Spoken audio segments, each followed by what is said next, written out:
கல் என்று நினைத்தேன் உனையே,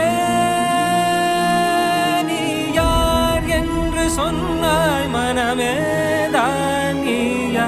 எதில் நீ இருந்தாய், எங்கோ மறைந்தாய்.